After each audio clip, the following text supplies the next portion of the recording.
All right, Jessica Carey, thank you so much for joining us today on Monday Moxie. Hi, how are you? I'm so excited to peek inside your head and your heart a little bit today. Well, thank you for having me. All right, so first and foremost, tell us a little bit about your business and how it started. Well, like many businesses, it started because of COVID. So I am a I am a personal trainer and fitness instructor. I've been teaching and training for over 25 years. And I was teaching at a college and at Mount Holyoke College, actually. And when COVID hit and they shut their doors, and live classes weren't coming back anytime soon. So, online fitness RX sort of evolved out of that. And I started teaching online, and that started to grow a little bit. I think everybody was looking for not only how to work out again, but also looking for connection. And that's something that became really important, a sense of community, a group of people that could count on seeing each other every single day. Hi, Cora. So we have a little visitor. First of all, kudos to you for turning lemons into lemonade, right? How long were you working like a typical 9 to 5? How many years before you started your business because of COVID?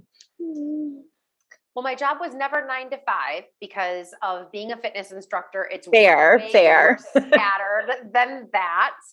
Um, but I was a fitness instructor teaching between 12 and 16 classes a week, which is a lot more time than the actual 12 to 16 classes where you're actually uh, in person.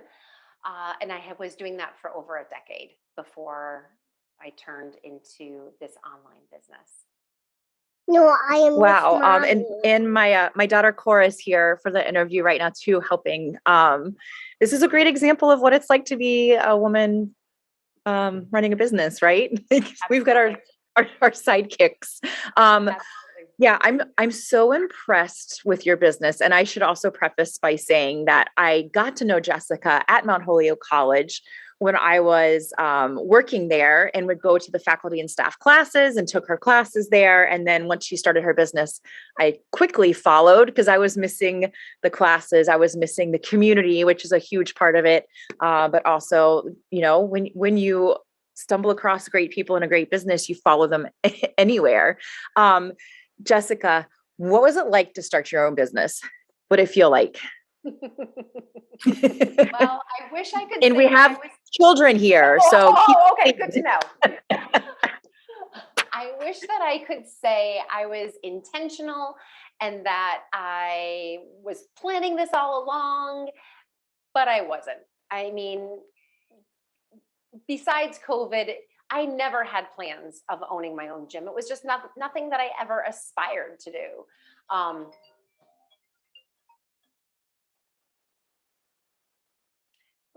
it was nothing that I had ever aspired to do, to have my own gym or my own studio for classes. It was several months into COVID that my husband said to me, "Wow, Jessica, you should be doing this all the time. You shouldn't go back to work. This is a real business. You have a thing here. This is working for you." And it was then that I finally said, yeah, I think he's right. I could do this. I could do this. And so it took me a little while to turn that page and to actually be there, even though I was already actually doing it, but to be official. isn't it funny how sometimes we need a little bit of a nudge from someone who is watching what we're doing, that sees something that we might not see in ourselves? Absolutely. And like I said, I had no desire. It wasn't something that I ever wanted for myself, but now I love it. I love making my own hours, making my own schedule. I love being the boss. I really do. So, what is a strength that you bring to your business as a female entrepreneur? I think one of the things that is different about me is that I get to know all of my clients. I get to know all of my participants. So, anybody can go on YouTube and find a fun exercise to do. It's not as easy to find someone who's teaching a live class, who you can, unmute yourself and speak to live and ask a question to, or um, ask a question about what you're doing and if you're doing it right. Um, I think that makes, in addition to having the community that I've created, I think that makes online fitness RX unique. Relationship, right? Personalization and relationship. Yeah, absolutely. What is the most valuable lesson that you've learned so far as a business owner?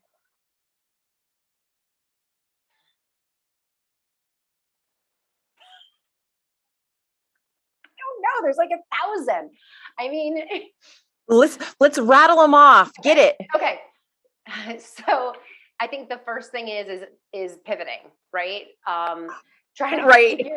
trying to figure out what the heck are we doing. Then it's trying everything, right? It's trying to, well, if that doesn't work, what is going to work? And do they want this or do they want that? And it's really just navigating and being flexible, because everything is changing at any given moment, and we have to keep trying different things. When you're a business owner, you have to keep trying different things. Perfect example, I was teaching classes and I had a Monday through Friday schedule, and it just evolved that I was like, I think I'm going to throw something out on Sundays and see if anybody wants to come. And at first I was resistant. I'm like, oh, Sunday can be church day for some people, or in my husband's case, football day or whatever. And so I was a little resistant to doing it. And then I was like, well, I'm just going to try it. I'm just going to try it for the month of October. Let's see how it goes. And it turns out that that's like my most popular class of the week. Who knew? It's like almost about having your ears and eyes open than like spitting out ideas. It's like listening to what ideas kind of float your way or that your clients are telling you that they need. And being willing to try it, and saying, okay, I'll try it for October. And if it doesn't work, if nobody shows up, then in November it's and it turns out it's January and we're still doing the Sunday strong classes, and it's great. And I actually love it. I actually love starting my Sunday with a Sunday stretch. It's was such a great idea.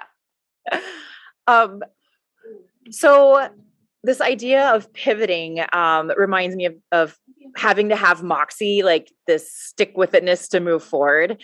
What is something that you've really had to dig in and work to overcome as a female business owner? Work to overcome as a female business owner. I don't know, Megan. What's like a barrier? And that could be like personal or professional. For me, I know one thing was like trying to bootstrap it, like not wanting to get a business loan. So for me, a barrier was like trying to do it on, okay, I really don't have any startup money. So how can I make this work? Another barrier for me was this guilt that I felt about, and this fear about time away from my family, but also like what happens if I fail and I'm not, paying bills? Like what happens? How do I pay for daycare? Well, that's a real one. Month to month, I think about that. How's this month going to be? How am I going to make this month work? That's a constant fear. I don't know. I have to think about that one. Come back to that one. Yeah, we can totally come back to that one. Let's see. We've got Cora in the background now. Can you hear her? All right. What advice do you have for other female entrepreneurs? I think that tapping into your resources would probably be my number one advice. So I have asked friends, family for favors when it comes to my business, brainstorm sessions with people to get different ideas, people who think differently from me, maybe from a customer or a friend, outside the box, because sometimes you need another perspective to even your business. Even though you might be the expert in your field, it's always important to get other people's input and suggestions. I have tapped into lots of resources from lots of friends. I've partnered with other businesses to create an event, um, trying all sorts of different things to see what works, to see what resonates, and to see what sticks. So I had the pleasure of going to one of these events, this collaborative event that you had, which really was a group of female business owners kind of coming together to provide a really unique and fun service for clients. Will you tell us a little bit about that and how that evolved, that collaboration? Yeah, sure. So it was suggested to me by a very good friend to offer and this was during a brainstorming walk with friends, to offer something that would be like self-care, something that would be like a fun day out, like a girl day. And it sort of evolved from there through conversations, through brainstorming, and it came into being a self-care Sunday, which was partnering with an esthetician who did like a mini facial, a person who specializes in nails, who did like hand treatment and nails. And then I taught yoga. And then we had brunch and just fun water activities because we were doing it at a lake on a body of water. And so it was just a collaboration of three different businesses that worked together and were able to pull together a really fun event for a group of people. And selfishly, it was amazing. Like It was fun. I It should was say a good day. personally, it was amazing. It was such a great event. I would assume the rest of the client response was similar to mine. Yeah, and I'll be doing it again because it was a Woo-hoo! wonderful event and I had other people. So I plan on doing it twice a year now, once in the spring and once in the fall. Awesome, Jess. Um, Now, last two questions. Are there any female businesses that you'd like to give a shout out to so our listeners can check them out? Absolutely. I have partnered with Vita Skincare, which is a female owned small business in South Hadley.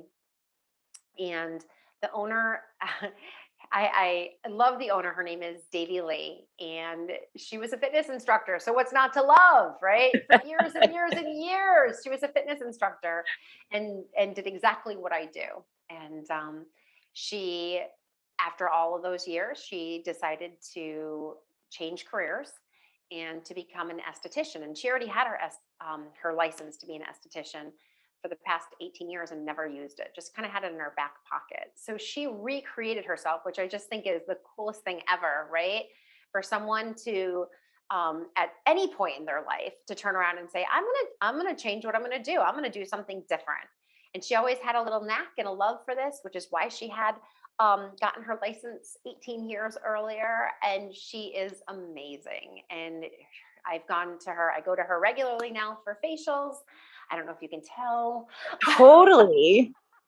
Beautiful work. Beautiful work.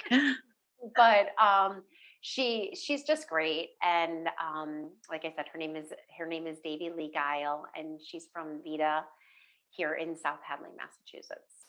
Check her out. Awesome. Well, shout out to Vita in South Hadley, Massachusetts. And there is something to reinventing ourselves, right? Something I always think about is, we have no guarantees for how long we're going to be on earth or how much time we have left. So are there things that I'm going to regret not doing? And I'm not talking about like getting a monster tattoo on my back or things like that, right? But like these things that you should do that. Totally. I should totally do that. But there are things in life that can affect our quality of life, our happiness at work. And why not, reinvent ourselves and see what happens. Because we don't know if we have 10 more years or 10 more days. Absolutely. As long as we're not hurting anybody, might as well go for it. Yep. Be flexible, pivot. Is that a yoga joke? Be flexible? No, it kind of, but the pivot, of course, is from Friends, right? It's a Friends reference. Totally. So, I mean, I just have like Ross on my shoulder, and he's like, pivot. I believe that his name was Marcel, the monkey. No, that's true. And Jessica, last question. Where do we go? Where do listeners go if they want to find out more about online fitness RX? If you're interested in learning about online fitness RX and doing fitness classes, lots of different modalities, you can go to my website, which is onlinefitnessrx.com. You can check me out on Facebook, on Instagram, and